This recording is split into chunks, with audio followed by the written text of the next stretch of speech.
Kaya yung mga nagbo-boyfriend, girlfriend, wala namang balak maging mag-asawa, ano gusto nyo? Mahal nyo lang ang isa't isa, pero wala naman talaga kayong plano. So saan pupunta yan? Dapat may plano. Kung walang plano, huwag kayo magrelasyon. Anong ginagawa nyo sa relasyon nyo? Laro. Para ka lang may kasama habang naglalakad sa mall. Kailangan may plano. So yun din yung dapat mangyari sa buhay na gusto magtagumpay. May plano ka. Anong gagawin mo sa ganitong edad? Anong gagawin mo sa ganong sitwasyon, sa ganong panahon? Kawikaan 21:5, ang mabuting pagbabalak ay pinapakinabangan. Ngunit ang dalos-dalos sa paggaway, walang kahihinatnan. Dapat may plano ang tao. May gusto, may kagustuhang umasenso, at meron siyang game plan. May mga step-by-step procedure na nasa kanyang isip. Dapat din, hindi lang nagpaplano ang tao at hindi lang may pagnanasa, may abilidad. Dapat may tamang diskarte. Mangangaral, 10. Ang palakwal ay pumupurol kapag hindi hinahasa. Ang mahusay na plano ay nakakatulong ng malaki sa pagtatagumpay.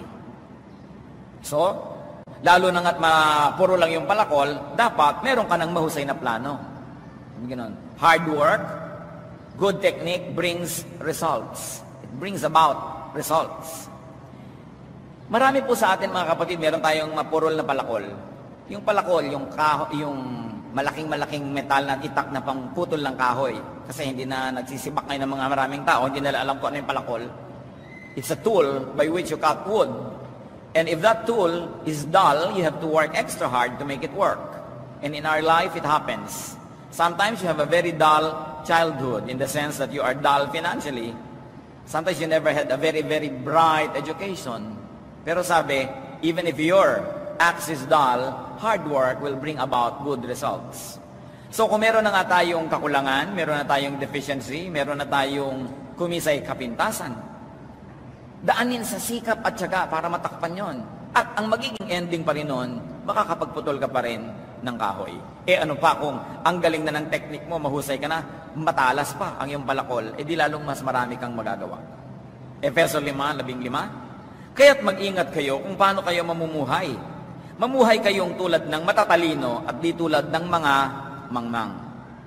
So hindi sapat na meron kang pagnanasa, hindi sapat na meron kang plano, kailangan matalino ang buong approach mo dyan. Nag-iisip kang mabuti. Kaya meron ako natatandaan na isang taong gumraduate na at sumakabilang buhay niya. Sabi niya, wala daw green thumb. There's no such thing as a person with a green thumb. There is only a person who knows the technique of good gardening. Kaya walang green thumb dan. Masipag yan, nagdidilig ng tama, naglalagay ng tamang lupa, tamang pataba, gumaganda ang halaman niya. Ngayon sabing, alam mo, yung nagtatanim ako lagi, hindi kasi ako green thumb. Siguro lang tamad ka, baka naman naluoy na yung halaman, hindi na nadilig. O nalunod na sa dami na idinilig mo, baka yung technique mo hindi lang tama. Pero huwag mo sabihin, hindi ka kasi green thumb. Dapat din, sa tagumpay, may paggawa at pagsisikap, tulad ng binabanggit natin. Pagka meron kang plano, meron kang pangarap, tapos hindi mo ginagawa, yun ay isang daydreaming na tinatawag. Isang hallucination. Isang pangangarap at pananaginip. Kailangan gawing totoo. Kailangan ng paggawa at pagsisikap. Unang Thessalonica 4:11. Pagsikapan ninyong mamuhay ng tahimik, pakialaman ng sariling gawain, at magtrabaho kayo. Kaya babalik tayo doon sa palakol, sa mangangaral 10. Ang palakol ay pumupurol kapag hindi hinahasa. Ang mahusay na plano ay nakakatulong ng malaki sa pagtatagumpay. The New International Version says, more strength is needed, but skill will bring success. Yes, more strength is needed dahil mapurol, pero kung mahusay ka, magtatagumpay ka. Parang hangin, ang hangin saan man umihip at saan man pumunta, kaibigan niya ng magagaling na mga kapitan ng barko. Kaibigan niya ng mga mahusay na mga marinero. All types of wind could be turned into friends of able sailors. Kaya hindi mo sasabihin kasi doon nanggaling yung hangin, doon nagpunta. Paano ka nakitungo sa hangin? Technique is important.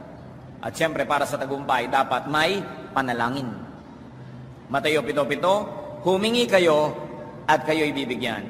Gusto mo nga, may ginagawa ka nga, may plano ka nga, hindi mo naman dinadagdagan ng hingi sa Diyos. Kailangan humingi. At pag humihingi, dapat manalig. Santiago 1:6-7. Subalit ang humihingi ay dapat magtiwala sa Diyos at huwag mag-alinlangan. Sapagkat ang nag-aalinlangan ay parang alon sa dagat na itinataboy ng hangin kahit saan. Huwag umasang tatanggap ng anuman mula sa Panginoon ang taong pabago-bago ang isip at di alam kung ano talaga ang nais niya. So mahalaga, ginagawa ang lahat, tapos nanalangin at nananalig. Yun yung grupo na nasa sayo yan. Yan ang kontribusyon mong mag-isa sa iyong tagumpay, kapatid. Pero meron pang pangalawang grupo ng mga elemento, yung matatawag nating nasa inyo yan.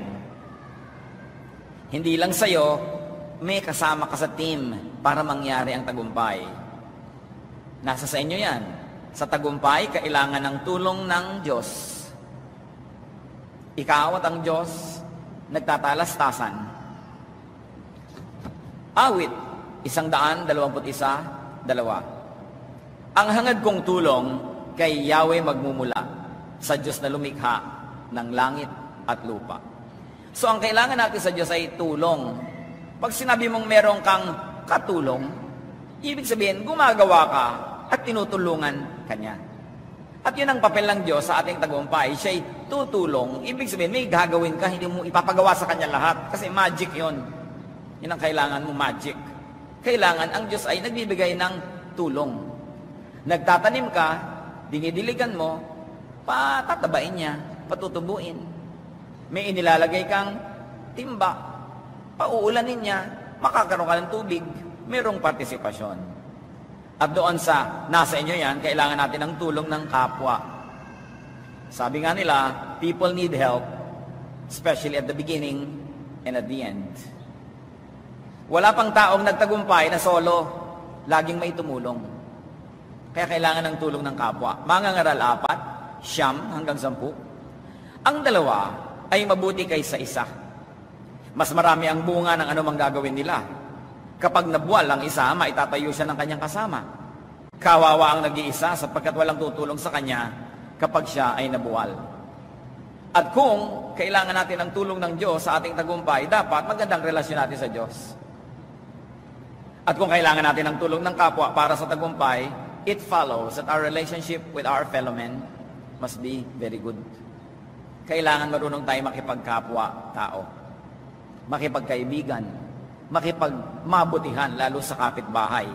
At yung kapitbahay, hindi na lang yung katabi ng bahay mo, yung kasama mo sa trabaho, yung kamukha mo ng hanap buhay, pare-pareho kayo nasa isang industriya, dapat nagtutulungan. Kawikaan, 27:10. Huwag mong pababayaan ang iyong kaibigan, ni ang kaibigan ng iyong magulang. Kung ikaw ay nagigipit, huwag sa kapatid lalapit. Higit na mabuti ang kapitbahay na malapit kaysa isang malayong kapatid. So, maganda kasi ang pakikisama ng tao sa kapatid niya. Pero sabi, pakisamahan rin ang kapitbahay mo. Kasi may kapatid ka nga, malayo naman, sinong tutulong sa'yo sa emergency? Di ba yung malapit? So, dapat maganda rin ang pakikitungo sa kapitbahay. At merong kuminsan ng ating henerasyon nalilimutan yung patuloy na pakikipagmabutihan sa mga kaibigan ng ating magulang. Sapagkat ang kaibigan ng ating mga magulang ay kaibigan din natin. At kung may utang na loob ang mga magulang natin sa kanila, ay dapat patuloy tayong tumanaw nun at magsukli ng kabutihan. Ano pa yung sa inyo yan? Kailangan ng tulong ng sarili. Kanina, yung mag-isa ka, ngayon naman, nandiyan ang Diyos, nandiyan ang ibang tao, at ikaw mismo, tinutulungan mo rin yung sarili mo. Kawikaan, 6, 9 hanggang 11. Hanggang kailan taong tamad mananatili sa higaan? Kailan ka babalikwas sa iyong pagkakahimlay?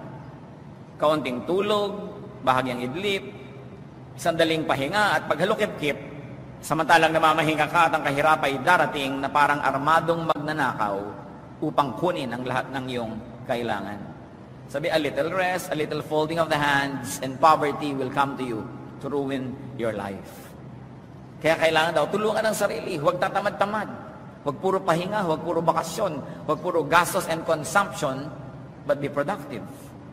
Matayon, 9 hanggang 7, yung lumpo na humihingi ng pagpapagaling, sabi ni Jesus sa kanya, tumayo ka, buhatin mo ang iyong higaan at umuwi ka. Tumayo nga ang lalaki at umuwi. Nagtulungan, tinulungan ng Panginoon, pinagaling, pero hindi naman niya binuhat, hindi niya ibinangon, kasi kaya ng tao yon. Sa buhay, dapat alam natin kung ano yung kaya natin at tayo ang aako nun, At yung talagang hindi natin kaya, yun ang ipinapasa Diyos. Kaya nakikipagtulungan tayo sa Diyos. Huwag yun ipinapagawa sa iba yung kaya nyong gawin. Kailangan kanya-kanyang papel sa buhay para lahat magkaroon ng bahagi sa bunga ng ating mga pagsisikap. Ang tulong naman ay maaring action o kusa ng iba o kaya reaction, tugon sa inyong action. Kung minsan, wala ka namang ginagawa, yung tao tinulungan ka, action niya yun, siya nag-initiate, siya nagsimula. Kung minsan naman dahil natutuwa sa'yo, tinulungan ka tuloy. Dahil nagre-react siya sa yung magandang ipinapakita. Merong mga, tulungan nyo naman po ako, gusto ko magkahanap buhay. Ano bang gusto mo? Gusto ko po sanang magka-tricycle, sana ibili nyo ako ng tricycle. Magkano ba ang tricycle? Ewan ko ho, matingnan. Gano'ng karami bang gasolina ang gagamitin mo dyan sa isang maghapon? Hindi ho natin alam. At sa dami ng gasolina ang gagastusin mo, magkano naman ang matitira sa'yo? Bahala na po. Magkano naman ang ibibigay mo sa aking hulog o boundary? Tignan po natin. Mga ilang kaya ang maisasakay mong tao sa maghapon? Hindi ko po alam. Bakit ka magta-tricycle? Lumayas ka sa harap ko. Diba? Walang kaalam-alam, wala man lang ginawang homework, walang feasibility study. Pero meron naman, tatanungin mo, puhunanan kaya kitang magbabuyan? Magkano ba isang biik ngayon? Ngayon pong buwan na to, 1,200 hanggang 1,005. Pero pag bumili po kayo sa Bulacan, mga 1,1 lang. Ngayon, may mga buwan po, mga Abril, Mayo, nagmamahal. Kasi malapit na po magpista, mabili ang mga baboy. Kaya halimbawa na po, mga Oktubre, 700 lang kung mabibili yan sa Romblon. Marunong. Diba? Sa bawat isang baboy, kailan mo naman maibebenta? Matapos po ang 4 na buwan. Kung gusto nyo talagang palakihin, 6. Ilan ang ipapakain mong feeds bago yan maibenta? Siguro po mga 3-4 na sako. Ang bawat isang sako po, 1,000. So, 4,000 po sa isang baboy. Pagkatapos po ay pakakainin ko lang ng mga kopra, mga nyog, dadagdagan natin ng mga gabi at kung ano-ano. So, hindi na po natin gagastusin yun dahil pinupulot-pulot lang sa magilid-gilid sa bayan namin.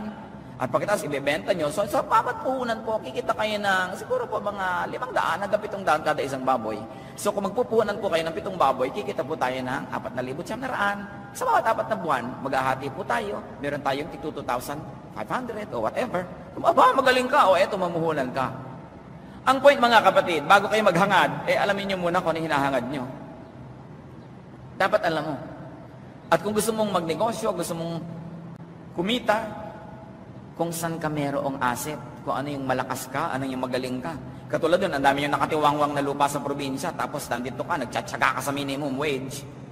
Samantalang pwede ka sigurong mag-start ng babuyan. Kung may magtitiwala sa'yo, katiwa-tiwala ka, baka kapuhunanan, mas kikita ka. Anong meron ka? Mahalaga yon. So may tumutulong sa atin dahil reaction. Nakakatuwa itong taong to, tulungan ko nga. Meron naman, tinutulungan ka na binawi pa dahil reaction, dahil saksakan ka ng tamad at gastador, walang mangyayari sa buhay mo. Ano pa po yung pinag-uusapan natin, nasa inyo ang tagumpay? Isama natin yung statistics, yung batas ng kalikasan. Because we interact with statistics, we interact with the unwritten law of nature, which was authored by God Himself. Because creation is governed by statistical laws and trends. Creation is governed by statistical probabilities. Halimbawa, ang mga katotohanan tungkol sa mga bilang.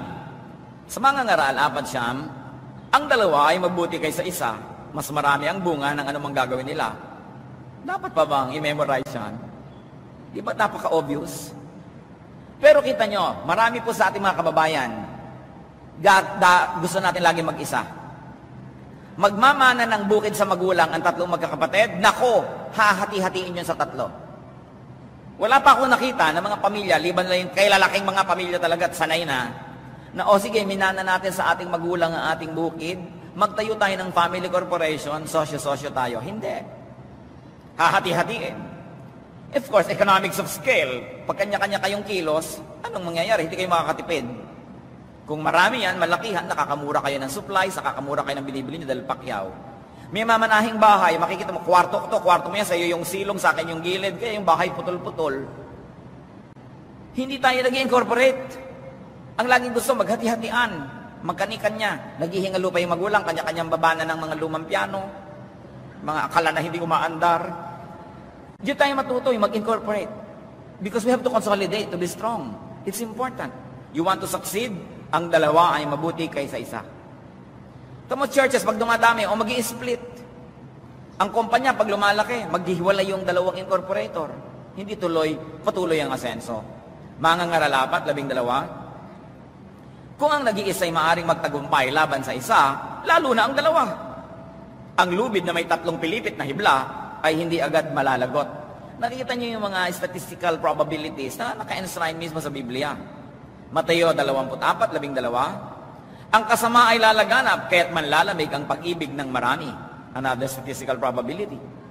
That when evil thrives, many people's love for God will grow cold. Sabi, yan ang probability, mangyayari yan. So dapat, kung magtatagumpay ka sa buhay, kapatid, alam mo ang iyong statistics. Alam mo ang iyong probabilities. Alam mo ang iyong genetics. Alam mo ang iyong education. Alam mo ang iyong skills. At mahahanap mo kung saan ka bagay. Juan 6:7, sumagot si Jesus, matapos yung pagalingan ng 10 may ketong. Sumagot si Jesus sa 12 pala, hindi ba't ako ang humirang sa inyong 12? Sabi niya, kayong 12 apostles, sa kabila nito'y diablo ang isa sa inyo. Statistics kaya yon, out of 12, merong isang Judas, ewan natin. Pero yun ang nangyari sa kanila. No? Sa Lucas 17 hanggang 18, yung binabanggit kong mga may ketongin, pinagaling ni Jesus yung 10, isa lang bumalik para magpasalamat. Hindi ba't 10 ang aking pinagaling at nilinis? Tanong ni Jesus. Nasaan ang 9? Wala bang nagbalik upang magpuri sa Diyos, kundi ang dayuhang ito? So siguro kung tutulong ka, may 10 kang tinulungan, ihanda mo ng loob mo, baka isa lang yung magpasalamat. Statistical probabilities, para hindi ka laging bigo. Mateo 7:14, ngunit makipot ang pintuan at makitid ang daan patungo sa buhay at kakaunti ang nagdaran doon. So dahil mahirap maging makadiyos, kukunti lang yung gustong maging makadiyos. Nakabase dapat sa ganitong mga katotohanan ang gagawin mong pagpapasya at i-apply mo ito sa iyong buhay, sa iyong progress. At mga kapatid, ang dami nang nakasulat ng mga statistical probabilities. Nandyan na yung Einstein's law, nandyan na yung mga kung ano-ano mga laws na nadiskubre ng mga scientist. Yung laging constant ang speed ng light. So ngayon, gagawa ka ng invention, sundin mo lang yun. Sundin mo lang yung law of gravity, sundin mo yung mga velocity, mga laws of physics. Physics is the most developed science, no? So ang dami mong magagawa dahil nakabase dun sa mga nadiskubre na nila na katotohanan. Hindi nila nilikha ang katotohanan na yon, Diyos ang lumikha nun, nakita lang nila kung paano umaandar. At sasakay ka dun. Natatandaan ko na merong isang pelikula noong unang panahon, Papillon, tungkol sa paru-paro yun in French, na isa siyang nakakulong sa isang pulo at gusto niyang tumakas. So ang ginawa niya, tinoobserbahan niya yung dating ng alon doon at paghampas doon sa dalampasigan kasi hindi naman sila nakakulong sa building, pero yung island mismo, buong island kulungan. Inobserbahan niya at naobserbahan niya sa tuwing ika-4 ba o ika-5 hampas ng alon, lumalabas patungo doon sa malayo yung balik ng alon. Naghulog siya ng kung ano, inobserbahan niya, tama, ika-4 na alon, dadalhin sa labas yung lahat ng laman nung pinakalawa na yon. So ang ginawa niya, 1, 2, 3, nung ika-4 na siya tumalon, paglabas ng alon, nadala siya. Hindi niya inimbento yung law na yun, nandun na eh. So ang mahalaga, inoobserbahan mo yan. Kaya ang mga magsasaka, nagtatanim sa panahon, kasi maiiwan sila ng ulan, maiiwan sila ng araw. So dapat alam mo. At pag alam natin yan, you increase your potential to succeed many times over when you respect the laws that God Himself made. Ngayon, yung pangatlong grupo ng tagumpay, mga kapatid, yung matatawag nating nasa iba yan. Merong nasa inyo yan, merong nasa iyo yan, at meron namang nasa iba. Talagang wala sa kamay mo to, nasa iba.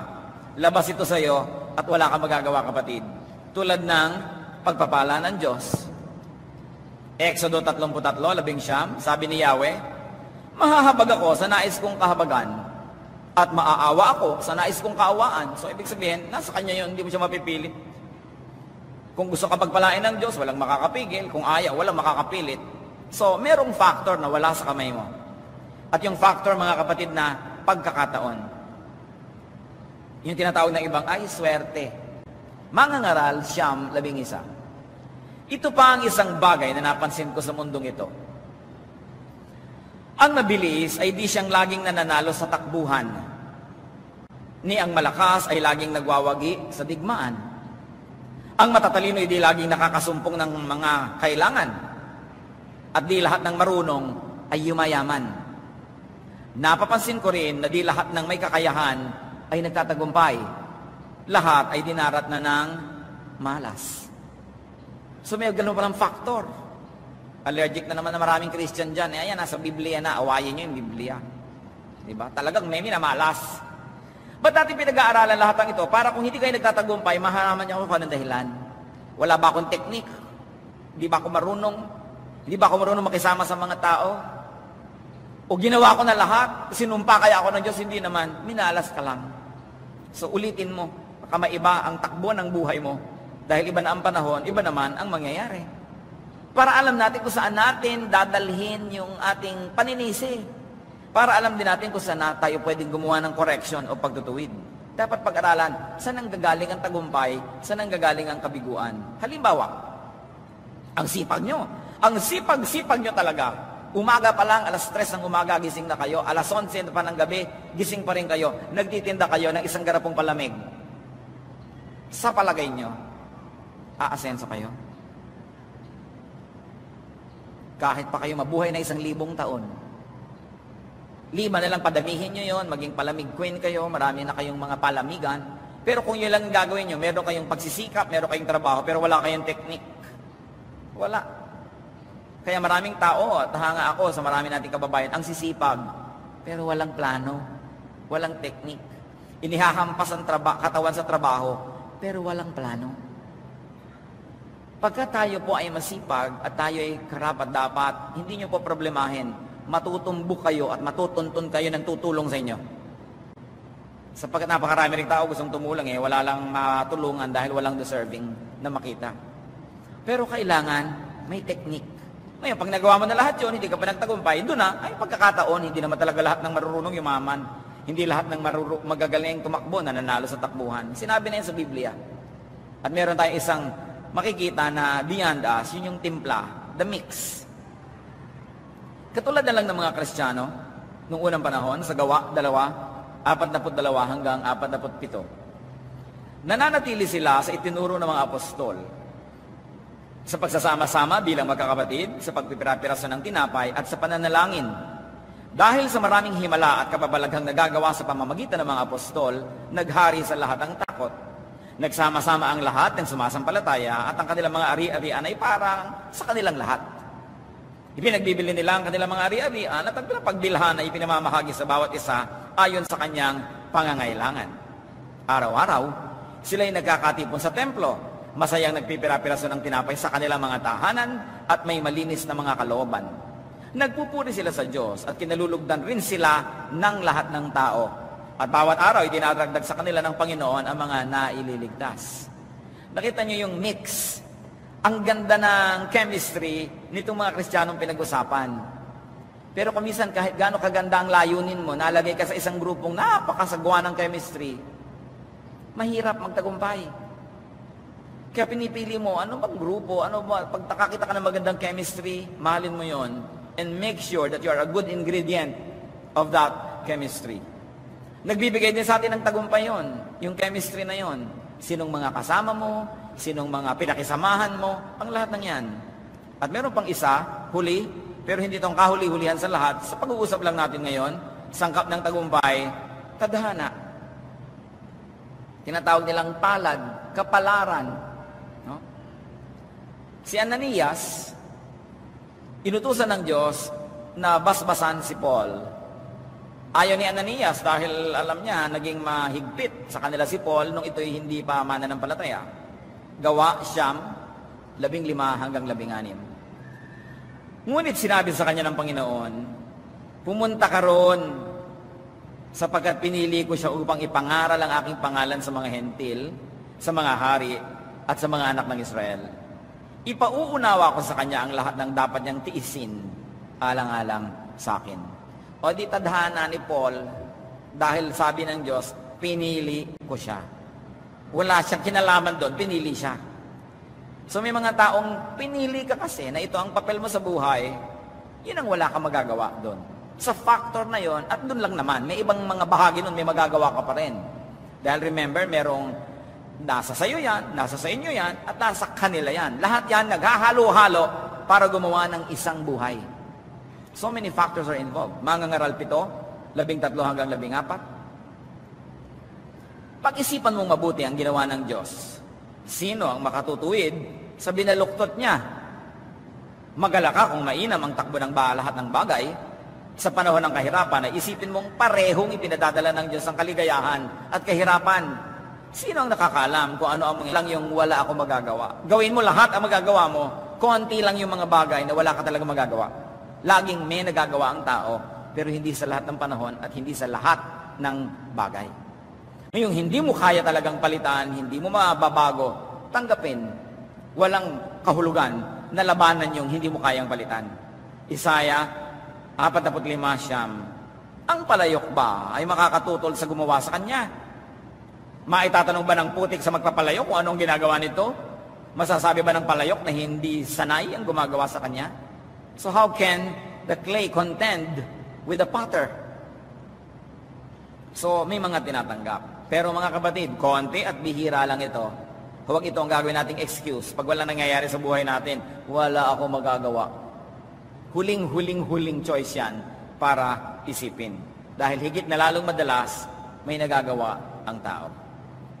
Maraming sangkap ang tagumpay.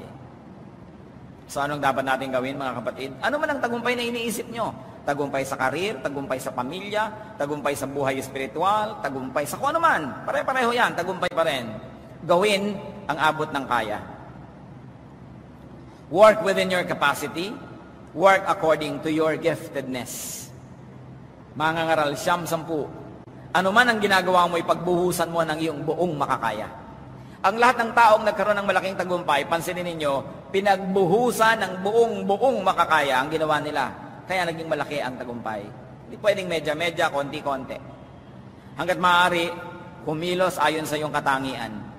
Unang Korinto 12:11. Ngunit isang espiritu lamang ang gumagawa ng lahat ng ito at namamahagi ng iba't ibang kaloob sa bawat isa ayon sa kanyang ipinasya.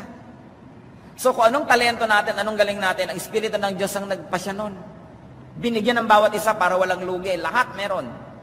At iba-iba ang ibinigay para hindi siksikan sa iisang trabaho, sa iisang negosyo, sa iisang gawain.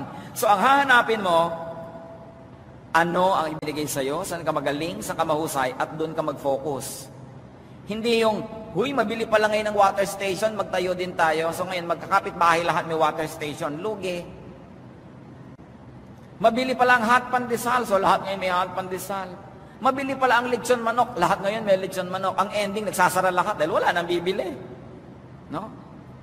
Ngayon, mabili ba ang spa? Lahat may spa. Kahit mga kutsero, nagpapa-food spa na. Sa bagay, hindi naman masama yun. Kung nakakabuti ba sa kanila. Mamaya, yung kabayo, fino-food spa na rin yan. Sa dami ng food spa. Ngayon, ang point, hindi mo itinatanong kapatid, ano bang negosyo ang malakas? Hindi yon.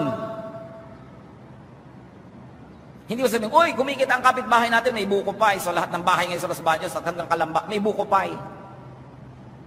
Ang itatanong mo, ano ba ang gift sa akin ng Diyos?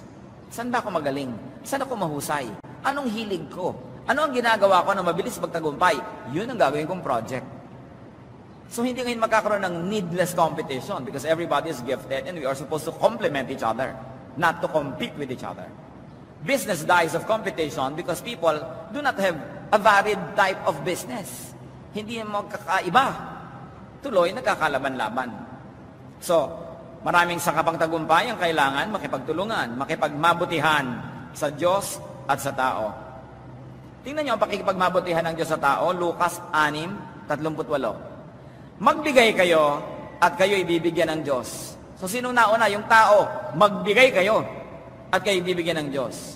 Hustong takal, siksik, liglig, at umaapaw pa ang ibibigay sa inyo. Sapagkat ang panukat na ginagamit niyo sa iba, ay siya rin gagamiting panukat sa inyo. Kuripot ka sa Diyos, di kuripot siya sa iyo. Mapagbigay ka sa Diyos, mapagbigay siya sa iyo. So nasa sa iyo yan. Yun ang sinasabi natin. No? At pag ginawa mo na, you did the action, God will give the reaction, He will bless you. Yung iba, hindi na-bless kasi ang kunat. Ayaw magbigay. Talagang pagkakuripot. Nalinaw-linaw na dito, kuripot ka sa Diyos, di kuripot siya sa'yo. Mahirap bang intindihin?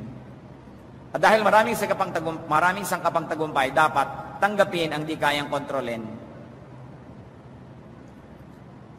Job 22:21, sumang-ayon ka sa Diyos, makipagkasundo ka sa Kanya, ang buhay mo'y gaganda at magiging maginhawa. Kita natin, bakit makikipaglaban sa Diyos? Diyos yun. Ba't mo siya iinisin?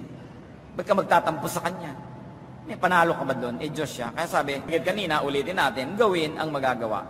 At hindi lang yon, dagdagan ng sikap, dagdagan ng pananim.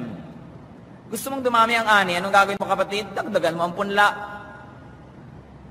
Gusto mong lumaki ang benta, dagdagan mo ang puhunan. Gusto mong lumaki, ang ginagawa mo, dagdagan mo ng pagod. Work to the max. Mangangaral, 11, 1 hanggang 2. Maghagis ka ng tinapay sa gitna ng karagatan, ito itang talinghaga, ibig sabihin, mamuhunan. Kasi ang mga namumuhunan sila ng mga barko, mga bangka, nilalagyan nila ng kalakal, dinadala sa kabilang ibayo para kumita. So parang naghagis ka ng tinapay sa karagatan, marami kang mga bangka, iba-iba. Marami kang negosyo. Maghagis ka ng tinapay sa gitna ng karagatan at may mapapakinabang ka sa pagdating ng araw. Sabihan yung cast your bread upon the waters. Akala nung iba, magpakain ka ng mga isda. Dahil di ba, naghagis ka ng tinapay sa fish pond. Hindi yun. No? Talinghaga. At sabi pa, hatiin sa 7, sa 8 ang kalakal mo, pagkat di mo masisiguro kung ano ang kasamaang mangyayari sa mundo. Don't put all of your eggs in one basket. Kailangan meron kang diversification. Pero don't over-diversify because you'll spread yourself too thinly. Pero hindi isa lang inaasahan mo, yun na yun lang. Pagka ngayon biglang hindi na uso yun, biglang wala kang kakita-kita, meron ka pang isang pangalawang fallback. O may pangatlo kung kaya mo. Huwag naman sobrang dami kasi maraming kumpanya rin nawasak kasi sobrang diversification. Ba't sabi? Hatiin sa 7 o 8 ang kalakal mo. Iba-iba. Kung ang tinda mo lang lagi bukayo, paano kung lahat ng tao sa isang baryo nagkaroon ng diabetes, di wala na bibili ng bukayo mo. So dapat, nasa inyo, may tinda ka rin bunot. Ginawa mo rin bunot yung nyog. Diba? Gumawa ka rin ng virgin coconut oil mula sa nyog. Gumawa ka ng walis ting-ting. May coco lumber ka pa. Para kung ayaw na niyang bumili ng bukayo, o may tinda ka naman na nata de coco, o may tinda ka naman na limbawa na gata, may tinda ka pa dito na kung ano-ano, marami kang pagkakakitaan. Mangangaral, 11:6. Sa umaga, inihahasik mo ang iyong binhi. Hindi ka tumitigil sa paggawa hanggang gabi, sapagkat di mo tiyak kung alin ang magbibigay sa iyo ng tagumpay, o kaya umaasa kang lahat ay iyong pakikinabangan. Sasabi, may itinanim ka na, hindi tama yun, may iba ka pang gagawin. Kasi hindi mo alam kung saan magmumula ang blessing, alin ang paparamihin. Hindi yung mga taxi driver, nakita mo nakatutulog doon sa isang gilid, patulog ka dyan, naka-boundary na ako Mga tricycle driver na nagtihaya doon sa kanilang maliit na tricycle, nakataas pa ang paat ko, kuya-kuya-kuya, bakit hindi pumapasada? Okay na yan. Okay na ako meron na akong pamalengke. Sabi, huwag ka tumigil sa paggawa. Natapos mo na isa, may simulan ka pang isa. Kasi may lakas ka pa naman gawin mo. Kasi hindi mo alam, may mga panahon na bumabagyo, hindi ka pwede pumasada, dapat marami kang kitain. May mga panahon na humihina ang kita mo, pero mina-impo ka naman, mina-invest ka sa iba. Sabi, huwag tumigil sa paggawa. Palakihin ang pangsahod. Palakihin ang lalagyan ng pagpapala. Para kung maisipan ng Diyos na maraming ibuhos, meron ka pang lalagyan. Nakita niyo yung babae na pinaghimalaan ng Diyos? Wala siyang pera, may konti siyang langis. Sabi ng propeta, manghiram ka ng maraming walang lamang lalagyan ng langis at isalin mo yung konting langis mo. Nanghiram siya. At habang may walang laman na lalagyan, sinasali niya yung langis niya, nagkakaroon ng langis, napupuno lahat. Kailan tumigil ang pagdaloy ng langis nung wala na siya mapaglagyan? So, the blessing of God is not limited by His capacity to give, but by our capacity to receive. So, dapat marami kang idinalagay. Oh Lord, pagpalain mo itong negosyo ko. O ito, sinwalan ko, pagpalain nyo itong aking ganitong hanap buhay. Nakita nyo yung Proverbs 31 lady? Bumibili ng bukid, nagpapatanim. Siya ay nagbuburda, pinapatinda niya. Nangangalakal siya, namumuhunan. Pero bukas ang kanyang kamay sa kawang gawa. Yung iba, pagka nahumaling sa business, talaga namang puro business na lang. Hindi na marunong magbigay. Pati yung kamag-anak business is business, talagang sisigilin ng buong buo, walang-walang ibayad. Nawawala yung charity. Pero ito, nagbibigay pa rin. She's the ideal, no? So, paano magiging successful? Lasapin ang ganda at sarap ng buhay. Anong kinalaman na sa success? Mga kapatid, pag masaya ka, successful ka nun. Hindi nabibilang ang success sa dami ng pera sa bulsa. Kahit marami, kung malungkot, hindi ka successful. Kahit konti, kung masaya ka, successful ka. E paano kung marami na, masaya ka pa, di double success. Mangangaral 13, alam ko rin kaloob ng Diyos na ang tayo kumain, uminom, at pakinabangan ang buong kasama yon. At pagkatapos magpasalamat sa Diyos, maging mabuti sa kapwa. Kapatid, pag mabuti ka sa kapwa, successful ka. Pag mabuti ka sa tao, natutuwa sa iyo ang Diyos, isa kang malaking tagumpay. Sino ang walang mararating? Sino ang hindi magtatagumpay? Natural, yung tamad. Nabasa na natin yon. Yung walang ambisyon, walang minimithi, walang plano, walang pakisama sa mga mabubuting tao, walang mararating yon. Kaya kayong mga binata, tumitingin-tingin kayo ng dalagang magiging kabiyak nyo. Mga dalaga, tumitingin kayo ng mga binata, tingnan nyo yung may ambisyon, tingnan nyo yung may plano. Sa maliit na buhay niyan, alam mo na agad kung may plano eh. Maliit na mga bagay, nakaplano. Yung may minimithi, at marunong makisama sa mabubuting tao. Hindi makikisama, ha? Sa masasama. Marunong makisama. Titingnan mo, may pakisama ba to? Kung yung nanliligaw sa'yo o boyfriend mo ay makikipagsuntukan sa jeepney driver dahil sa 25 centimos na sukle, isipin mo buong buhay, may stress ka. Ang daming babag na papasukin yan. Baka pati ikaw ay mapain doon sa babag na yon. Ay, ayoko makasama to sa buhay. Palababag, palaaway, ang liit-liit na bagay, minamalaki. Ayoko nito, masyadong busisero. Nag-iisip kayo. Titingnan nyo kung paano siya nakikisama sa tao dahil kung magtatagumpay man siya dahil may tutulong sa kanya, masarap ba siyang tulungan? Huwag nyo lang kayo na in love dahil maputi ang ngipin. Dahil straight ang buhok. No? Pinlansya lang pala yun. Ano? Huwag kayong na-in love dahil ganun lang. Dapat ilitin nyo yung karakter. May potential ba siya? At ang hamon, mga kapatid, tulungan ang mga minamahal nyo. Mga kapatid at kamag-anak nyo, kaibigan, tulungan natin ang kapwa na maging matagumpay sila. Isang matagumpay na tao is one less failure, one less headache, one less basket case. We must always rejoice the success of others. Hindi man nila tayo bigyan, at least hindi na natin sila bibigyan, malaking bagay na yon. Huwag kayo naiinggit sa mga nagtatagumpay. At huwag kayong tatawag kahit kanino na failure siya. Walang failure habang may buhay. Pwede nyo sabihin, hindi pa lang nagtatagumpay. No? Pero ang mahalaga sa atin, magtagumpay. Ba't natin ito pinag-uusapan? Ang sabi sa Bible, ang plano ng Diyos sa atin is plan to give us hope in a future. Plano ng Diyos, bigyan tayo ng pag-asa at magandang kinabukasan. At di pa daw nai-imagine ang isip ng tao, nakikita ng kanyang mata, ang pagpapalang handang ibigay ng Diyos at inilaan niya sa tao. John 10:10, ang sabi ng Panginoong Jesus, I came that they might have life and have it to the full. Have it abundantly. Spiritual life, emotional life, material life. How can you have an abundant life if you're not successful? So being successful is part of our spirituality. It is our duty to our Maker. Ang Diyos natin namuhunan sa atin, nag-invest sa atin, dapat magtubo siya. At laging naghahanap ang Diyos ng tubo. Ang daming istorya sa Bible, magbibigay siya ng puhunan, pinaghahanapan niya ng tubo. Lahat tayo puhunan ng Diyos, punla ng Diyos, tanim ng Diyos.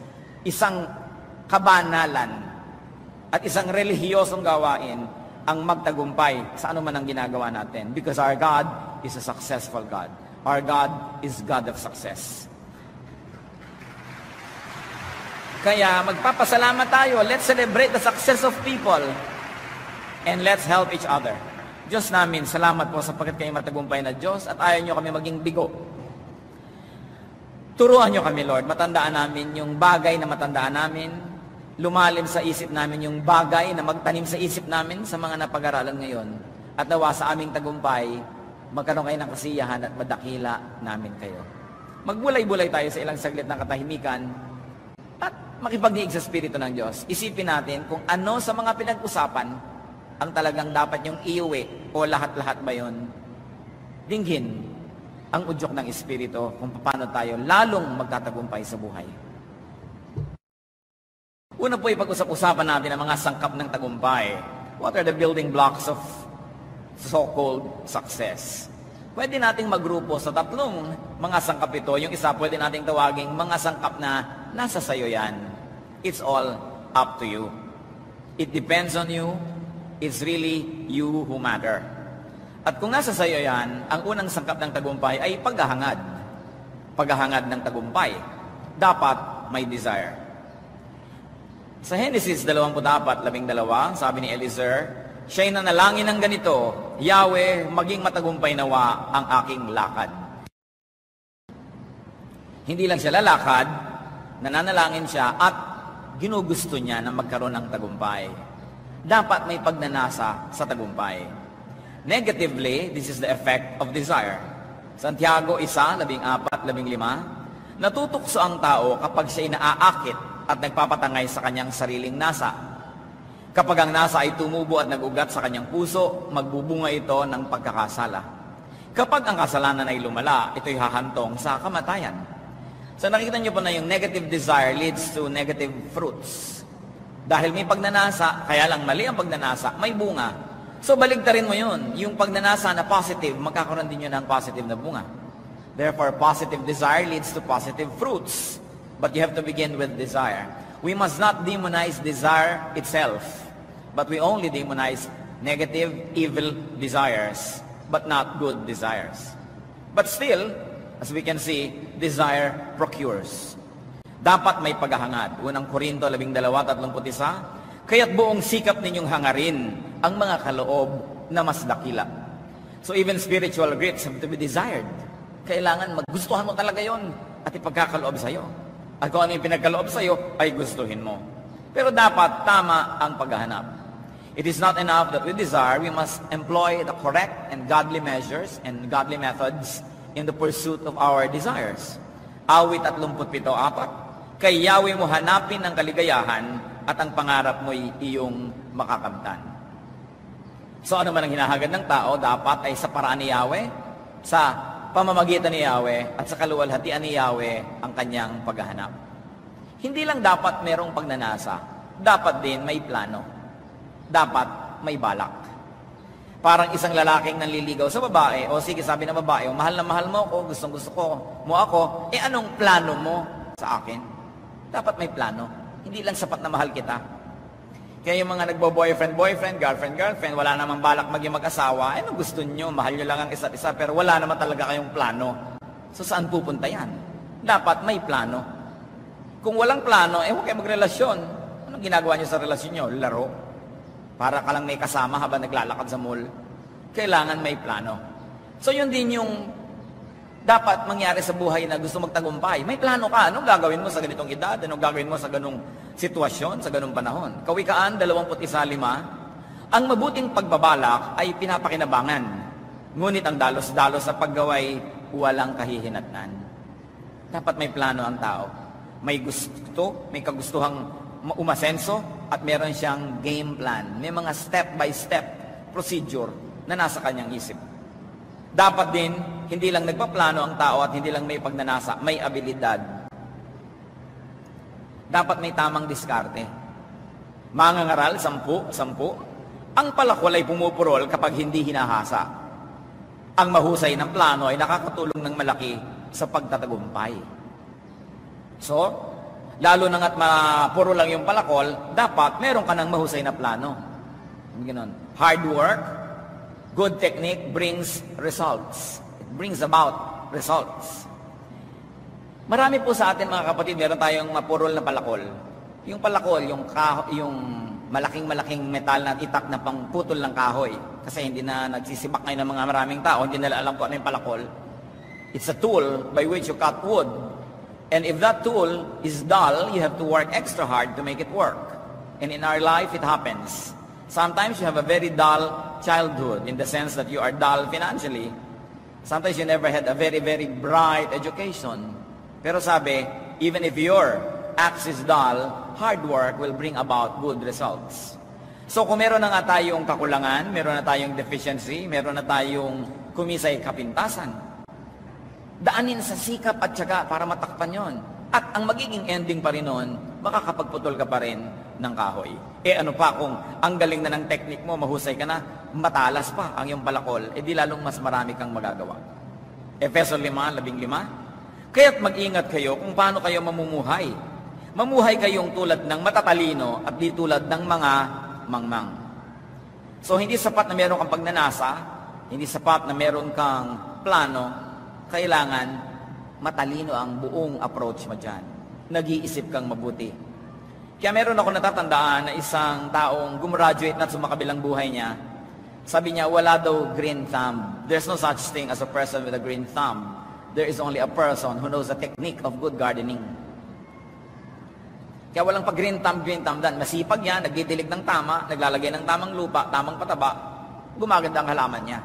Ngayon sabing, alam mo, yung nagtatanim ako lagi, hindi kasi ako green thumb. Eh siguro lang tamad ka, baka naman naluoy na yung halaman, hindi na nadilig. O nalunod na sa dami na idinilig mo, baka yung technique mo hindi lang tama. Pero huwag mo sabihin, hindi ka kasi green thumb. Dapat din, sa tagumpay, may paggawa at pagsisikap, tulad ng binabanggit natin. Pagka meron kang plano, meron kang pangarap, tapos hindi mo ginagawa, eh yun ay isang daydreaming na tinatawag. Isang hallucination. Isang pangangarap at pananaginip. Kailangan gawing totoo. Kailangan ng paggawa at pagsisikap. Unang Thessalonica 4:11. Pagsikapan ninyong mamuhay ng tahimik, pakialaman ng sariling gawain, at magtrabaho kayo. Kaya babalik tayo doon sa palakol, sa mangangaral 10:10. Ang palakol ay pumupurol kapag hindi hinahasa. Ang mahusay na plano ay nakakatulong ng malaki sa pagtatagumpay. The New International Version says, more strength is needed, but skill will bring success. Yes, more strength is needed dahil mapurol, pero kung mahusay ka, magtatagumpay ka. Parang hangin, ang hangin saan man umihip at saan man pumunta, kaibigan niya ng magagaling na mga kapitan ng barko. Kaibigan niya ng mga mahusay na mga marinero. All types of wind could be turned into friends of able sailors. Kaya hindi mo sasabihin kasi doon nanggaling yung hangin, doon nagpunta. Paano ka nakitungo sa hangin? Technique is important. At syempre, para sa tagumpay, dapat may panalangin. Mateo 7:7, humingi kayo at kayo'y bibigyan. Gusto mo nga, may ginagawa ka nga, may plano ka nga, hindi mo naman dinadagdagan ng hingi sa Diyos. Kailangan humingi. At pag humihingi, dapat manalig. Santiago 1:6-7, sumalit ang humihingi ay dapat magtiwala sa Diyos at huwag mag-alinlangan. Sapagkat ang nag-aalinlangan ay parang alon sa dagat na itinataboy ng hangin kahit saan. Huwag umasang tatanggap ng anuman mula sa Panginoon ang taong pabago-bago ang isip at di alam kung ano talaga ang nais niya. So mahalaga, ginagawa ang lahat tapos nanalangin at nananalig. Yun yung grupo na nasa sayo yan. Yan ang kontribusyon mong mag-isa sa iyong tagumpay, kapatid. Pero meron pang pangalawang grupo ng mga elemento, yung matatawag nating nasa inyo yan. Hindi lang sa'yo, may kasama ka sa team para mangyari ang tagumpay. Nasa sa inyo yan. Sa tagumpay, kailangan ng tulong ng Diyos. Ikaw at ang Diyos, nagtatalastasan. Awit, 121:2. Ang hangad kong tulong kay Yahweh magmumula sa Diyos na lumikha ng langit at lupa. So ang kailangan natin sa Diyos ay tulong.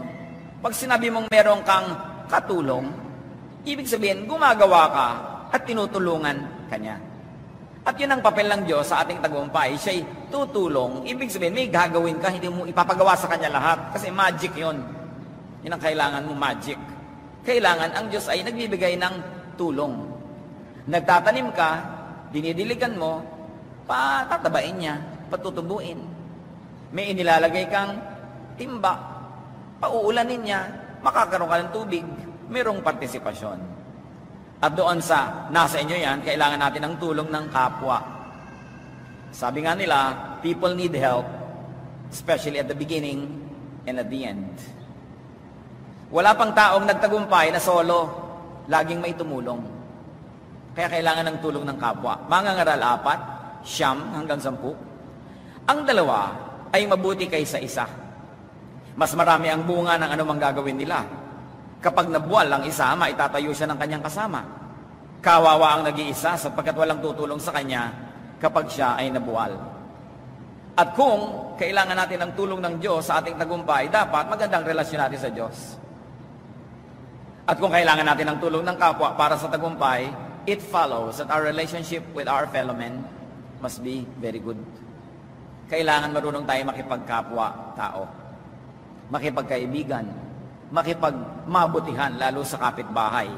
At yung kapitbahay, hindi na lang yung katabi ng bahay mo, yung kasama mo sa trabaho, yung kamukha mo ng hanap buhay, pare-pareho kayo nasa isang industriya, dapat nagtutulungan. Kawikaan, 27:10. Huwag mong pababayaan ang iyong kaibigan, ni ang kaibigan ng iyong magulang. Kung ikaw ay nagigipit, huwag sa kapatid lalapit. Higit na mabuti ang kapitbahay na malapit kaysa isang malayong kapatid. So, maganda kasi ang pakikisama ng tao sa kapatid niya. Pero sabi, pakisamahan ka rin kapitbahay mo. Kasi may kapatid ka nga, malayo naman, sinong tutulong sa emergency? Di ba yung malapit? So, dapat maganda rin ang pakikitungo sa kapitbahay.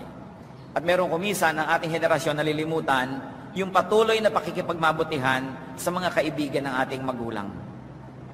Sapagkat ang kaibigan ng ating mga magulang ay kaibigan din natin.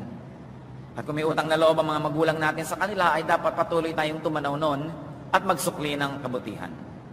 Ano pa yung sa inyo yan? Kailangan ng tulong ng sarili. Kanina, yung mag-isa ka, ngayon naman, nandiyan ang Diyos, nandiyan ang ibang tao, at ikaw mismo, tinutulungan mo rin yung sarili mo. Kawikaan, 6-11. Hanggang kailan, taong tamad, mananatili sa higaan? Kailan ka babalikwas sa iyong pagkakahimlay?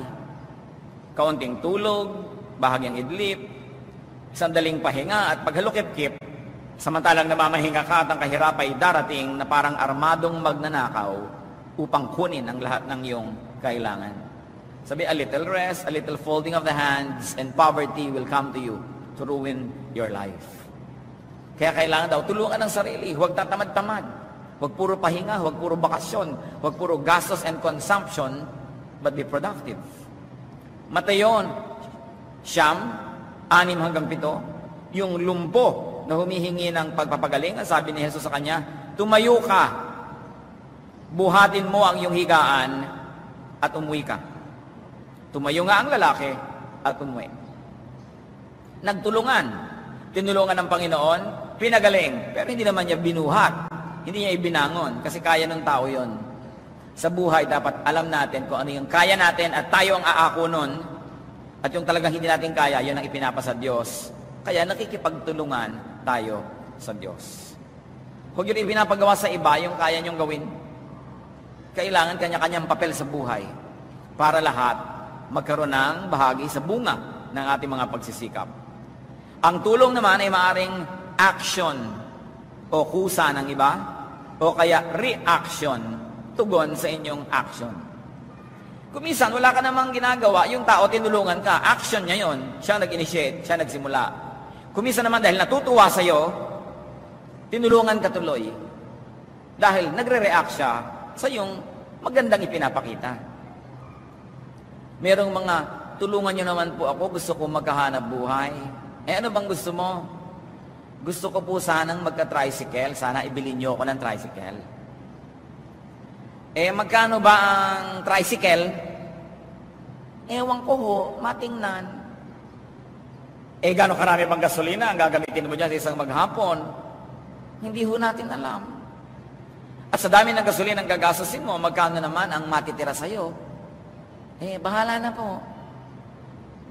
Magkano naman ang ibibigay mo sa aking hulog o boundary? Tignan po natin. Mga ilang kaya ang maisasakay mong tao sa maghapon? Hindi ko po alam. Bakit ka magta-tricycle? Lumayas ka sa harap ko. Diba? Walang kaalaman-alam, wala man lang ginawang homework, walang feasibility study. Pero meron naman, tatanungin mo, puhunanan kaya kitang magbabuyan? Magkano ba isang biik ngayon? Ngayon pong buwan na to, 1,200 hanggang 1,005. Pero pag bumili po kayo sa Bulacan, mga 1,1 lang. Ngayon, may mga buwan po, mga Abril, Mayo, nagmamahal. Kasi malapit na po magpista, mabili ang mga baboy. Kaya halimbawa na po mga Oktubre, 700 lang kung mabibili yan sa Romblon. Marunong. Diba? Sa bawat isang baboy, kailan mo naman maibibenta? Matapos po ang 4 na buwan. Kung gusto niyo talagang palakin, 6. Ilan ang ipapakain mong feeds bago yan maibenta? Siguro po mga 3-4 na sako. Ang bawat isang sako po 1,000. So 4,000 po sa isang baboy. Pagkatapos po ay makakainin ka lang ng mga kopra, mga nyog, dadagdagan natin ng mga gabi at kung ano-ano. So hindi na po natin gagastusin yun dahil pinupulot-pulot lang sa magilid-gilid sa bayan namin. At pagkatapos ibibenta nyo, so sa bawat puhunan po, kikita kayo ng siguro po mga 500 hanggang 700 kada isang baboy. So kung magpupuhunan po kayo ng 7 baboy, kikita po tayo ng 4,900. Sa bawat 4 na buwan, maghahati po tayo. Meron tayong 2,500 o whatever. Aba, magaling ka o eto, mamuhulan ka. Ang point mga kapatid, bago kayo maghangad, alamin nyo muna kung ano hinahangad nyo. Dapat alam mo. At kung gusto mong magnegosyo, gusto mong kumita, kung saan ka merong asset, kung ano yung malakas ka, ano yung magaling ka. Katulad dun, ang dami yung nakatiwangwang na lupa sa probinsya, tapos nandito ka, nagtsatsaga ka sa minimum wage. Samantalang pwede ka sigurong mag-start ng babuyan. Kung may magtitiwala sa'yo, katiwa-tiwala ka, baka kapuhunanan, mas kikita ka. Anong meron ka? Mahalaga yon. So may tumutulong sa atin dahil reaction. Nakakatuwa itong taong to, tulungan ko nga. Meron naman, tinutulungan ka na binawi pa dahil reaction, dahil saksakan ka ng tamad at gastador, walang mangyayari sa buhay mo. Ano pa po yung pinag-uusapan natin, nasa inyo ang tagumpay? Isama natin yung statistics, yung batas ng kalikasan. Because we interact with statistics, we interact with the unwritten law of nature, which was authored by God Himself. Because creation is governed by statistical laws and trends. Creation is governed by statistical probabilities. Halimbawa, ang mga katotohanan tungkol sa mga bilang. Sa mga ngaral, 4, ang dalawa ay mabuti kaysa isa. Mas marami ang bunga ng anumang gagawin nila. Dapat pa bang i-memorize yan? Di ba't napaka-obvious? Pero kita nyo, marami po sa ating mga kababayan, gusto natin laging mag-isa. Magmamana ng bukid sa magulang ang 3 magkakapatid, nako, hahati-hatiin yun sa 3. Wala pa akong nakita ng mga pamilya, liban na yung kay lalaking mga pamilya talaga at sanay na sige, minana natin sa ating magulang ang ating bukid, magtayo tayo ng family corporation, sosyo-sosyo tayo. Hindi. Hahati-hatiin. Of course, economics of scale. Pag kanya-kanya kayong kilos, anong mangyayari? Hindi kayo makakatipid. Kung marami yan, malakihan, nakakamura kayo ng supplies, nakakamura kayo ng binibili nyo dahil pakyaw. May mamanahing bahay, makikita mo, kwarto ko to, kwarto mo yan, sa iyo yung silong, sa akin yung gilid, kaya yung bahay putol-putol. Hindi tayo nag-incorporate. Ang laging gusto, maghati-hatian, magkani-kanya. Naghihingalo pa yung magulang, kanya-kanyang babana ng mga lumang piano, mga akala na hindi umaandar. Diyan tayo matuto, yung mag-incorporate. Because we have to consolidate to be strong. It's important. You want to succeed? Ang dalawa ay mabuti kaysa isa. Tamo churches, pag dumadami, o mag-i-split. Ang kumpanya, pag lumalaki, maghihiwalay yung 2 incorporator. Hindi patuloy ang asenso. Mga ngaral 4, 12. Kung ang nag-iisa ay maaaring magtagumpay laban sa isa, lalo na ang 2. Ang lubid na may 3 pilipit na hibla ay hindi agad malalagot.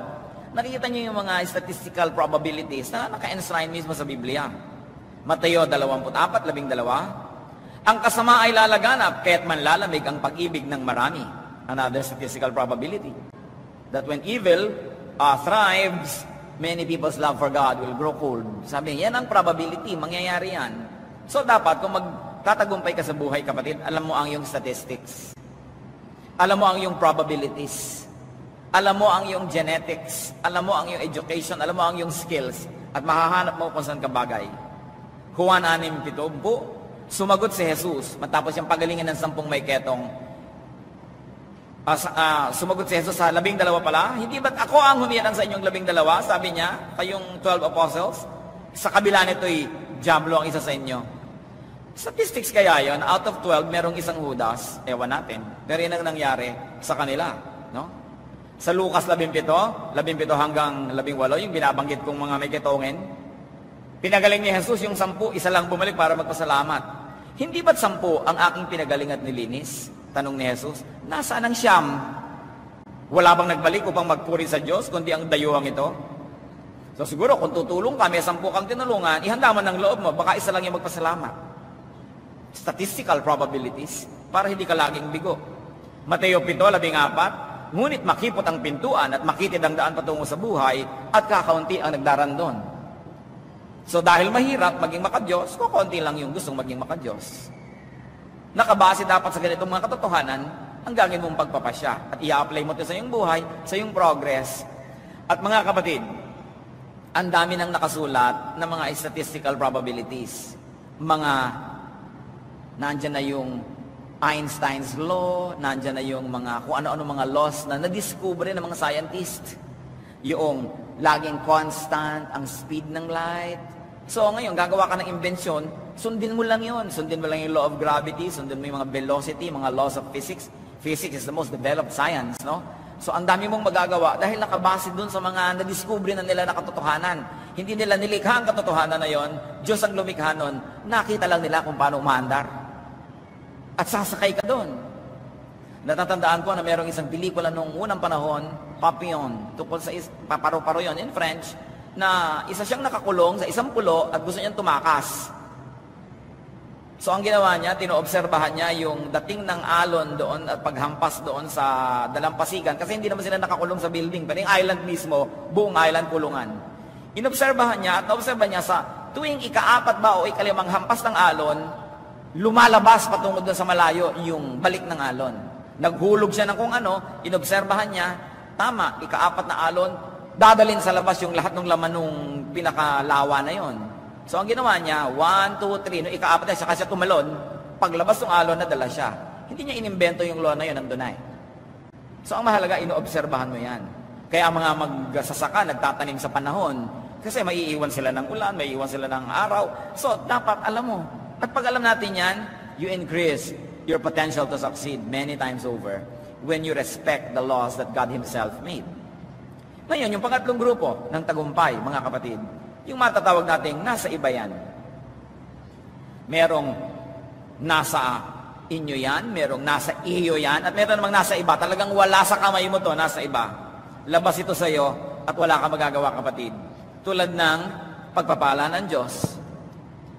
Exodo 33:11, sabi ni Yahweh, mahahabag ako sa nais kong kahabagan at maaawa ako sa nais kong kaawaan. So ibig sabihin, nasa Kanya yun, hindi mo siya mapipilit. Kung gusto kang pagpalain ng Diyos, walang makakapigil. Kung ayaw, walang makakapilit. So, merong factor na wala sa kamay mo. At yung factor, mga kapatid, na pagkakataon. Yung tinatawag ng ibang, ay, swerte. Mangangaral, Siyam, 11. Ito pa ang isang bagay na napansin ko sa mundong ito. Ang mabilis ay di siyang laging nananalo sa takbuhan. Ni ang malakas ay laging nagwawagi sa digmaan. Ang matatalino ay di laging nakakasumpong ng mga kailangan. At di lahat ng marunong ay yumayaman. Napapansin ko rin na di lahat ng may kakayahan ay nagtatagumpay. Lahat ay dinarat na ng malas. So may ganun palang factor. Allergic na naman na maraming Christian dyan. Ayan, nasa Biblia na. Awayin nyo yung Biblia. Diba? Talagang may minamalas. Ba't natin pinag-aaralan lahat ng ito? Para kung hindi kayo nagtatagumpay, maharaman niyo kung anong dahilan. Wala ba akong teknik? Hindi ba ako marunong? Hindi ba ako marunong makisama sa mga tao? O ginawa ko na lahat? Sinumpa kaya ako ng Diyos? Hindi naman. Minalas ka lang. So ulitin mo. Baka maiba ang takbuhan ng buhay mo. Dahil iba na ang panahon, iba naman ang mangyayari. Para alam natin kung saan natin dadalhin yung ating paninisi. Para alam din natin kung saan tayo pwedeng gumawa ng correction o pagtutuwid. Dapat pag-aralan, saan ang gagaling ang tagumpay, saan ang gagaling ang kabiguan. Halimbawa, ang sipag nyo. Ang sipag-sipag nyo talaga. Umaga pa lang, alas 3 ng umaga, gising na kayo. Alas 11 pa ng gabi, gising pa rin kayo. Nagtitinda kayo ng isang garapong palamig. Sa palagay nyo, aasenso kayo. Kahit pa kayo mabuhay na 1,000 taon, 5 na lang padamihin nyo yon, maging palamig queen kayo, marami na kayong mga palamigan. Pero kung yun lang gagawin nyo, meron kayong pagsisikap, meron kayong trabaho, pero wala kayong teknik. Wala.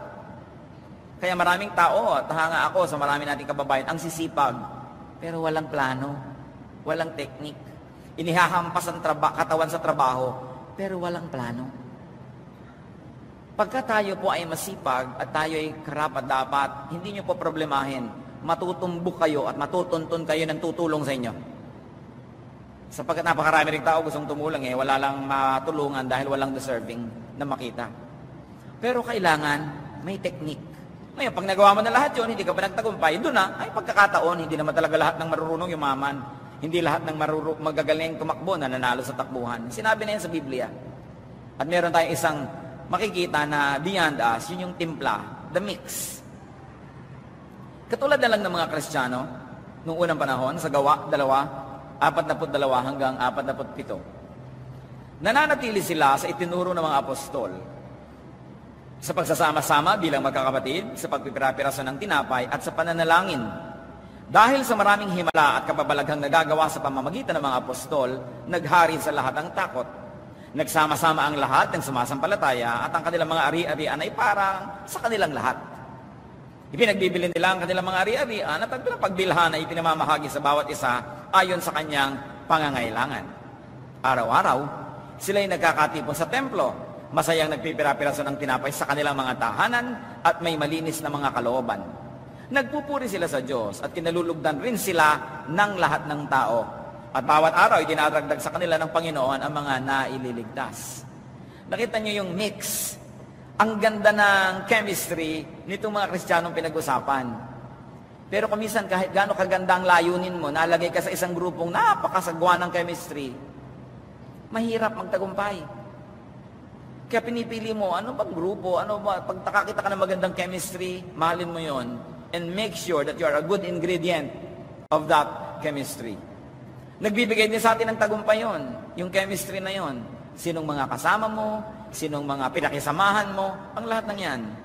At meron pang isa, huli, pero hindi itong kahuli-hulihan sa lahat. Sa pag-uusap lang natin ngayon, sangkap ng tagumpay, tadhana. Tinatawag nilang palad, kapalaran. No? Si Ananias, inutusan ng Diyos na basbasan si Paul. Ayaw ni Ananias dahil alam niya, naging mahigpit sa kanila si Paul nung ito'y hindi pa mananampalataya. Gawa 15 hanggang 16. Ngunit sinabi sa kanya ng Panginoon, pumunta ka roon sapagkat pinili ko siya upang ipangaral ang aking pangalan sa mga hentil, sa mga hari, at sa mga anak ng Israel. Ipauunawa ko sa kanya ang lahat ng dapat niyang tiisin, alang-alang sa akin. O di tadhana ni Paul, dahil sabi ng Diyos, pinili ko siya. Wala siyang kinalaman doon, pinili siya. So may mga taong pinili ka kasi na ito ang papel mo sa buhay, yun ang wala kang magagawa doon. Sa factor na yon at doon lang naman, may ibang mga bahagi doon may magagawa ka pa rin.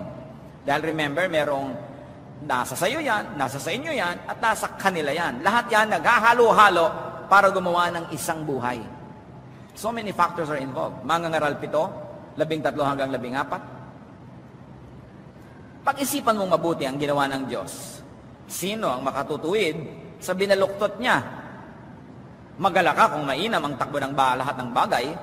Sa panahon ng kahirapan, ay isipin mong parehong ipinadadala ng Diyos ang kaligayahan at kahirapan. Sino ang nakakaalam kung ano ang lang yung wala ako magagawa? Gawin mo lahat ang magagawa mo, konti lang yung mga bagay na wala ka talaga magagawa. Laging may nagagawa ang tao, pero hindi sa lahat ng panahon at hindi sa lahat ng bagay. Ngayong hindi mo kaya talagang palitan, hindi mo mababago, tanggapin. Walang kahulugan na labanan yung hindi mo kayang palitan. Isaiah 45:9. Ang palayok ba ay makakatutol sa gumawa sa kanya? Maitatanong ba ng putik sa magpapalayok kung anong ginagawa nito? Masasabi ba ng palayok na hindi sanay ang gumagawa sa kanya? So how can the clay contend with the potter? So may mga tinatanggap. Pero mga kapatid, konti at bihira lang ito. Huwag ito ang gagawin nating excuse. Pag wala nangyayari sa buhay natin, wala ako magagawa. Huling choice yan para isipin. Dahil higit na lalong madalas, may nagagawa ang tao. Maraming sangkap ang tagumpay.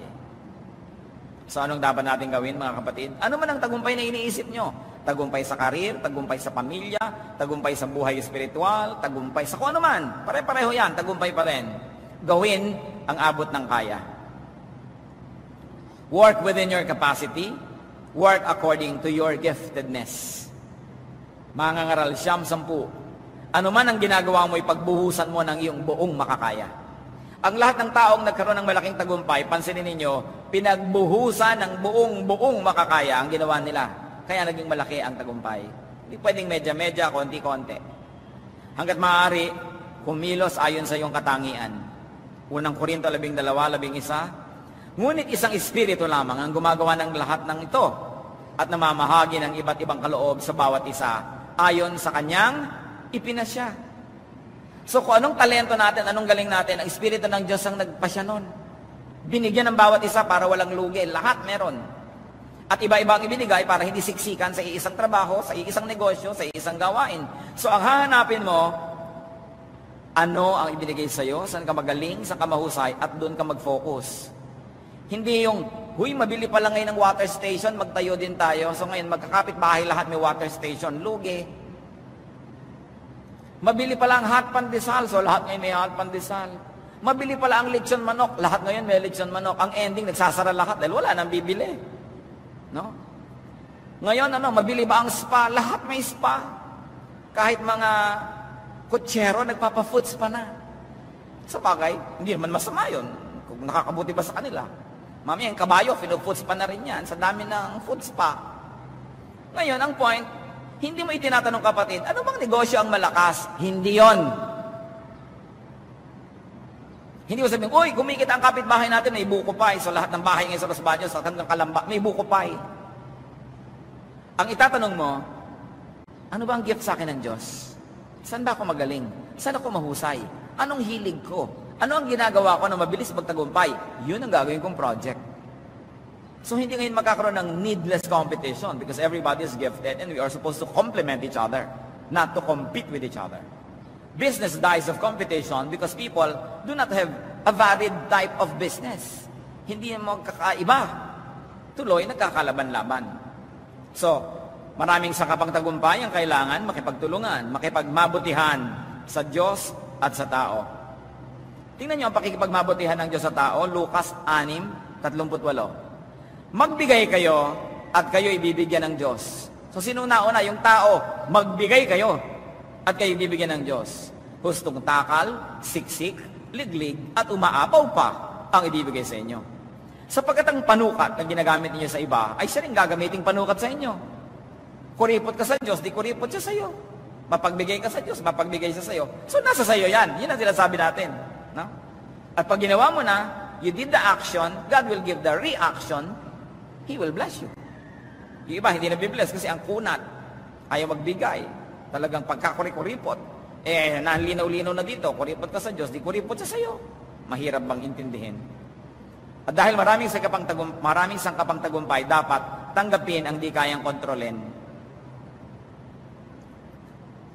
Job 22:21, sumang-ayon ka sa Diyos, makipagkasundo ka sa Kanya, ang buhay mo'y gaganda at magiging maginhawa. Kita natin, bakit makikipaglaban sa Diyos? Diyos yun. Ba't mo siya iinisin? Ba't ka magtatampo sa Kanya? May panalo ka ba doon? Diyos siya. Kaya sabi, higit kanina, ulitin natin, gawin ang magagawa.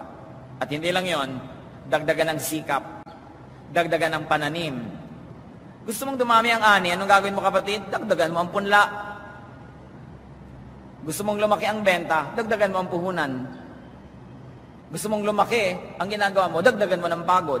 Work to the max. Mangangaral, 11, 1 hanggang 2. Maghagis ka ng tinapay sa gitna ng karagatan. Ito itang talinghaga, ibig sabihin, mamuhunan. Kasi ang mga namumuhunan, namumuhunan sila ng mga barko, mga bangka, nilalagyan nila ng kalakal, dinadala sa kabilang ibayo para kumita. So parang naghagis ka ng tinapay sa karagatan, marami kang mga bangka, iba-iba. Marami kang negosyo. Maghagis ka ng tinapay sa gitna ng karagatan at may mapapakinabang ka sa pagdating ng araw. Sabihan yung cast your bread upon the waters. Akala nung iba, magpakain ka ng mga isda. Dahil di ba, naghagis ka ng tinapay sa fish pond. Hindi yun. No? Talinghaga. At sabi pa, hatiin sa 7, sa 8 ang kalakal mo, pagkat di mo masisiguro kung ano ang kasamaang mangyayari sa mundo. Don't put all of your eggs in one basket. Kailangan meron kang diversification. Pero don't over-diversify because you'll spread yourself too thinly. Pero hindi isa lang inaasahan mo, yun na yun lang. Pagka ngayon biglang hindi na uso yun, biglang wala kang kakita-kita, meron ka pang isang pangalawang fallback. O may pangatlo kung kaya mo. Huwag naman sobrang dami kasi maraming kumpanya rin nawasak kasi sobrang diversification. Ba't sabi? Hatiin sa 7 o 8 ang kalakal mo. Iba-iba. Kung ang tinda mo lang lagi bukayo, paano kung lahat ng tao sa isang baryo nagkaroon ng diabetes, di wala nabibili ng bukayo mo. So dapat, nasa inyo, may tinda ka rin bunot. Ginawa mo rin bunot yung nyog. Diba? Gumawa ka rin ng virgin coconut oil mula sa nyog. Gumawa ka ng walis ting-ting.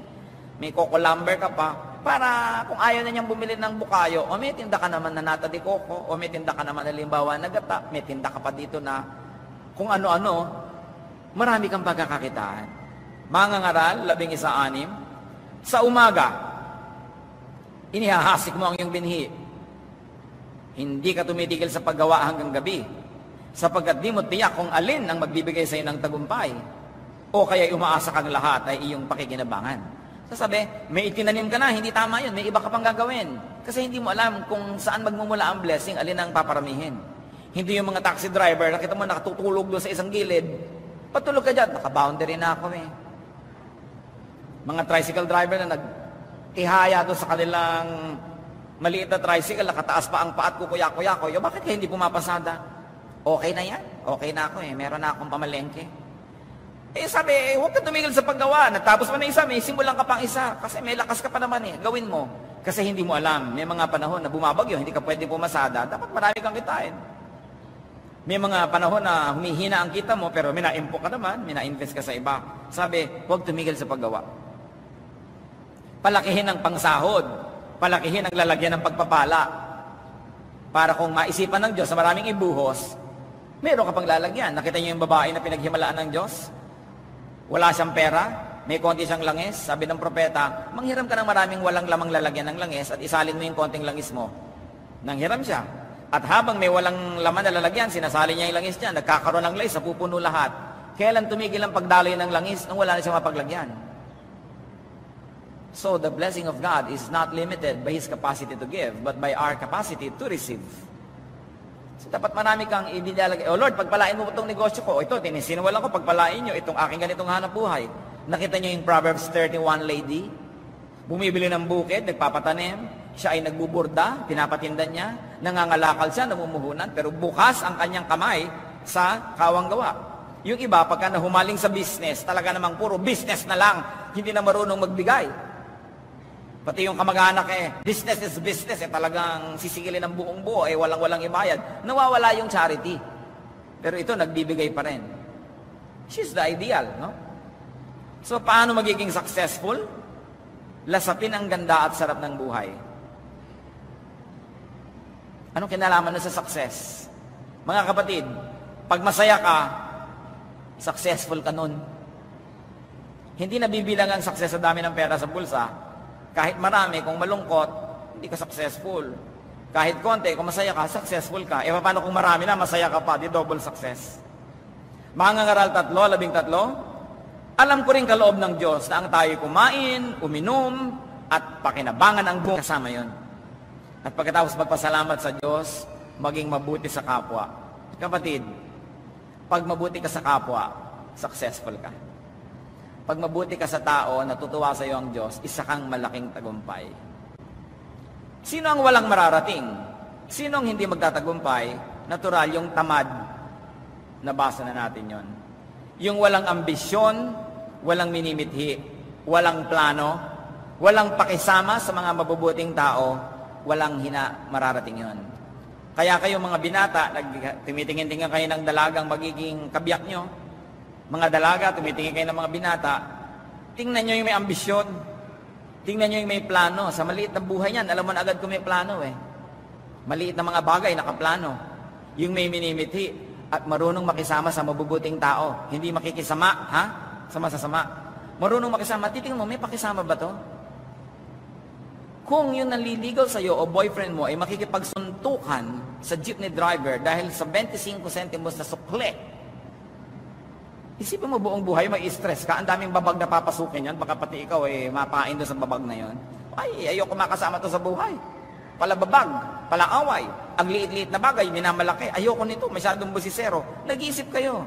Titingnan nyo kung paano siya nakikisama sa tao, dahil kung magtatagumpay man siya, dahil may tutulong sa kanya, masarap ba siyang tulungan?